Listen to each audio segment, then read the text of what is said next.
ইউসিকুমুল্লাহু ফি আওলাদিকুম লিযযাকারি মিসলু হাজ্জিল উনসায়াইন। আল্লাহ নিজেই বন্টন করে দিয়েছে, তোমাদের সন্তান যারা হয় ছেলের হলো 2 ভাগ, মেয়ের হলো 1 ভাগ, মেয়ের ডবল হলো ছেলে।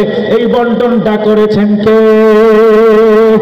এই বেশ্যা মহিলা বলে আল্লাহর এই বন্টন আমি মানি না, ছেলে যা পাবে মেয়েও তা পাবে। এই ইসলামের দৃষ্টিকোণ থেকে একটু যদি তাকায় দেখবো ছেলে কম পাইছে মেয়ে বেশি পাইছে। ছেলের বাবার 2 ভাগ দিল, মেয়ের দিল কয় ভাগ? এই মেয়েটা বিবাহ যতদিন না হয় আছে বাবার আন্ডারে, কোনো খরচ নাই, সবকিছু ব্যবস্থা করবে কে? মা বাবা।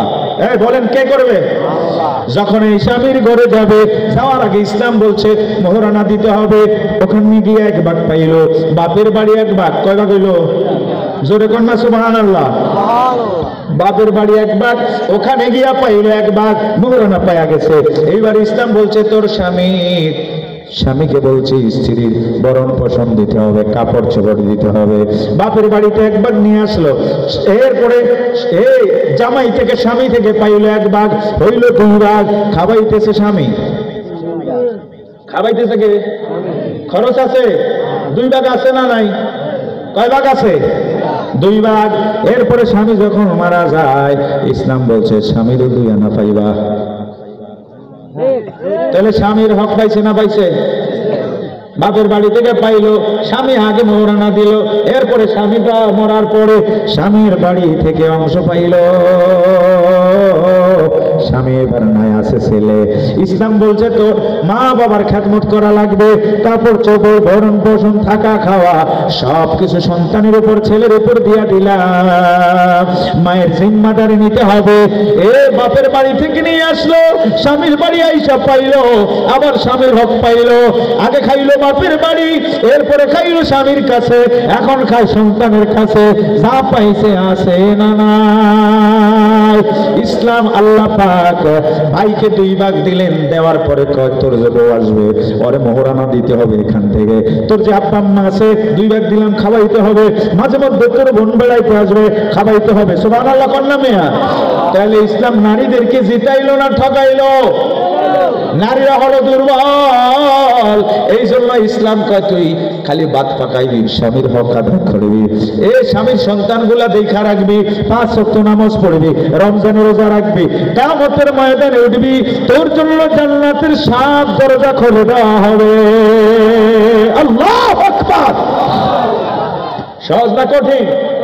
স্লোগান দিয়ে আমরা রিক্সা চালাবো, আজকে দেখছি গুলিস্তানে চালাইতেছে, যাইবেন সাদাওয়াত, মনে মনে তার একদিকে যাই কইতেছি মাশাআল্লাহ, যেসা করেগা ওইসা ভরেগা, যেমন কর্ম তেমন ফল।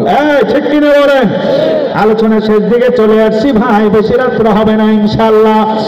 ভাইরা চারিদিকে বুঝাইলাম, যেহেতু আমি প্রথম আসছি এই জন্য ভ্যারাইটিস ওয়াজ করছি আপনাদের সামনে, ভ্যারাইটিস ওয়াজ। তাহলে আমরা ছিলাম রোহের জগতে, এরপরে আসলাম মায়ের পেটে, সেখান থেকে দুনিয়া আসলাম দুর্বল, দাঁত নাই। আল্লাহ কয় গোলাম রে তোর জিকির জিম্মাদারি তো আমি নিলাম, আগেই তোর মায়ের স্তনের ভিতরে গরম না ঠান্ডাও না। আল্লাহু আকবার।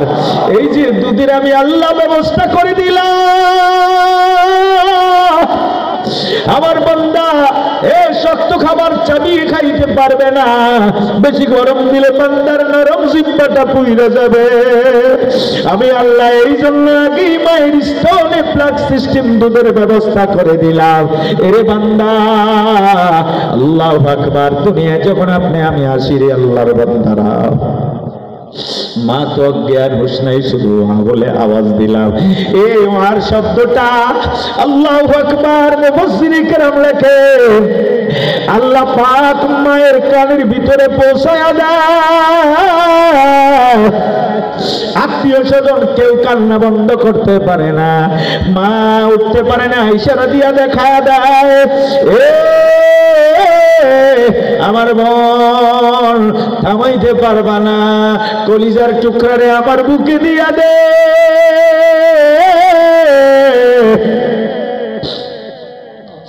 কলিজার টুকরা সন্তানটারে আমার বুকে দিয়া দে। বুকে যখন জড়ায়া রাখে, আল্লাহ পাক মায়ের পিছনের যত দুঃখ কষ্ট আছে সব ভুলিয়া দেয়। অথচ বাচ্চা হওয়ার সময় এর আগে বলে এবার একটা নিয়ে আর নিমু না, 3 বছর পরে আরেকটা নিমু। সুবহানাল্লাহ বলেন না? কিন্তু আমাদের সমাজে ওই যে আইয়ুব খান একটা আইন করছে, একটি ছেলে একটি মেয়ে যথেষ্ট। নবীজি বলেন এটা পুরা শিরিক হারাম। ওয়াইদাল মাউদাতু সুইলাত, কিয়ামতের ময়দানে জীবন্ত পুঁতে রাখা সন্তান সম্পর্কে জিজ্ঞাসা করা হবে। সন্তান 4 মাস 5 মাস পেটে নষ্ট করে ফেলায়, এরকম কপাল পোড়ার দল সমাজে আছে না নাই? দিনে দিনে মানুষ বাড়ে, জমি তো আর বাড়ে না। 1971 সালে 7.5 কোটি বাঙালি, এখন 18 কোটি পার হয়ে গেছে। আপনাদের কুমিল্লায় 1971 সালে ছিল মাটির ঘর, এখনো কিছু আছে না নাই? মাটির ঘর ছিল, উপরে ছিল খেজুর পাতা অথবা খেরের চালনি দোসালা। আরে কথা বলেন না কেন? এখন তো খালি বাড়ি বাড়ি বিল্ডিং, হাইফাই হাইফাই বিল্ডিং। ওই সময় মানুষ ছিল কম, এরপরে বড় অভাব, লবণ পায় নাই, গুড় দিয়ে ভাত খাইছে।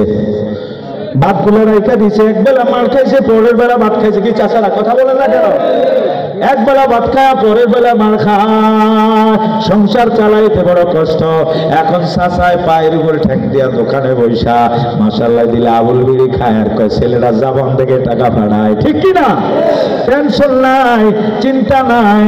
এ ভাইরা আমার, আল্লাহ বলেন রিজিক দে আমি, তুই টেনশন করিস কেন?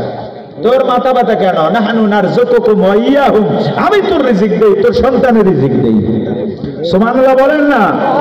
ও বাবারা আমার, এই দুনিয়া পাইলাম, টাকা দেখি আল মাল ওয়াল বানুনা জিনাতুল হায়াতিদ দুনিয়া, মাল এবং সন্তান এগুলি আমার পার্থিব জীবনের চাকচিক্য।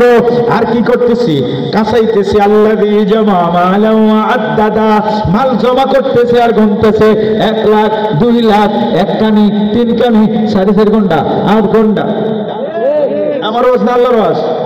জামা মালাও ওয়া আদ্দাদা, মাল জমা করে আর খালি গুনতে থাকে গুনতে থাকে। আবার দোকানের সামনে বইসা এবালা না হেবালা না, হেরে দিলে ভালো হবে, ওরে দিলে ভালো হবে। ওই গুন্ডে না ডাকিবোধ আছে না নাই?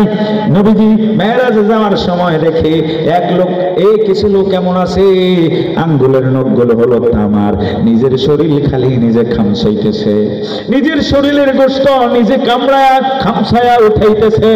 নবীজি বলেন জিব্রাইল এরা কারা?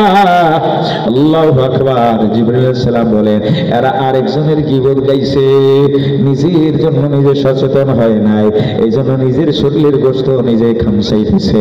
আল্লাহ বলেন ওয়ালা ইয়াক্তাব বাদুকুম বাদা আইয়ুহিব্বু আহাদুকুম আইয়াকুলা লাহমা আখিহি মাইতা, তুমি কি ভালোবাসো তোমার মরা ভাইয়ের গোশত খাইতে? যদি এমন হয় তাহলে আরেকজনের গীবত করো।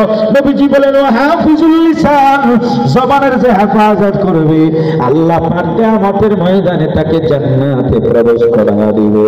সুবহানাল্লাহ। আরো আস্তে কোন সুবহানাল্লাহ।